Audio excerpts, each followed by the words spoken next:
मैं बताऊं कि 2014 में अगर कोई मुद्दा था तो मोदी जी थे, 2019 में कोई मुद्दा था तो मोदी जी थे, 2024 में अगर कोई मुद्दा है तो मोदी जी हैं और मोदी जी के काम हैं। इसके अलावा विपक्ष के पास कोई मुद्दा नहीं है। हमारे पास ऐसे तमाम मुद्दे गिनाने के लिए हैं जो पिछले 10 साल में हुए हैं काम। जिस तरीके से जन कल्याणकारी योजनाएं लागू करके 25 करोड़ देश के गरीबों को गरीबी रेखा से बाहर करने का काम किया, ये बहुत बड़ी उपलब्धि है मोदी जी की सरकार की। और साथ ही साथ 2019 के बाद जिस तरीके से ट्रिपल तलाक कानून बनाकर उसके मुस्लिम माताओं बहनों बेटियों को एक मुक्ति दिलाने का काम किया है, ये बहुत बड़ा फैसला है।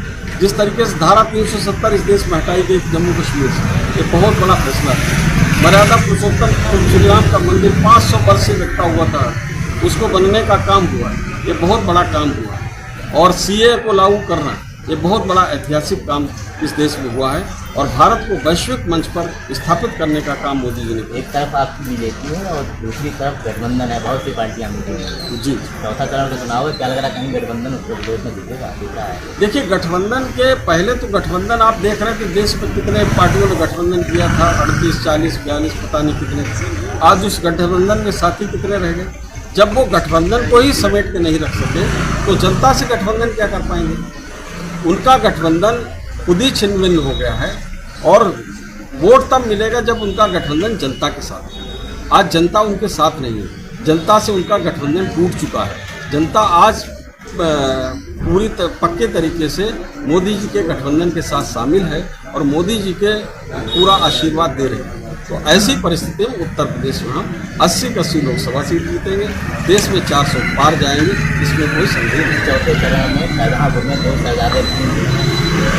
देखिए, 2 शहजादे तो मुझे लगता है कि ये चौराहे पे खड़े हो जाएंगे 4 दिन को और इनको समझ में नहीं आएगा किस राह पे चले। और मुझे लगता है कि एक शहजादा सोचेगा हम इटली चले जाएं, दूसरा शहजादा सोचेगा हम लंदन चले जाएं। देश में ना तो उन्हें दिल्ली दिखाई पड़ेगा ना लखनऊ दिखाई पड़ेगा। तो इन शहजादों का जो असली है ये तो मतलब देश छोड़ के जाने जैसी परिस्थिति लग रही है, ये इस देश में रह नहीं पाएंगे। 3 चरणों में मतदान परसेंटेज में कमी आई है, तो वोट से फर्क पड़ेगा सरकार। देखिए, आप अगर सोचें, आप लोग सब मीडिया से जुड़े हुए हैं, क्या कहा जाता है कि जब वोटिंग परसेंटेज ज़्यादा होता है तो कहता है कि जनता में आक्रोश है सरकार के खिलाफ, इसलिए वोटिंग परसेंटेज ज़्यादा है।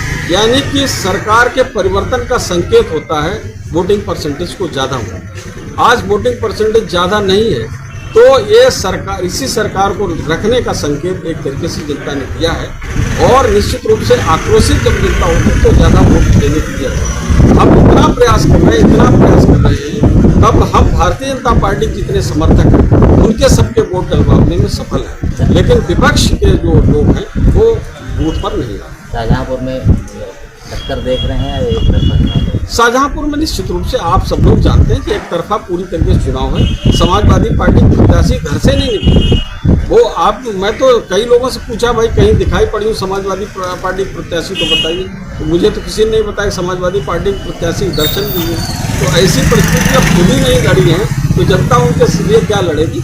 और मुझे लगता है कि जमानत जब समाजवादी पार्टी की उम्मीदवार की। धन्यवाद।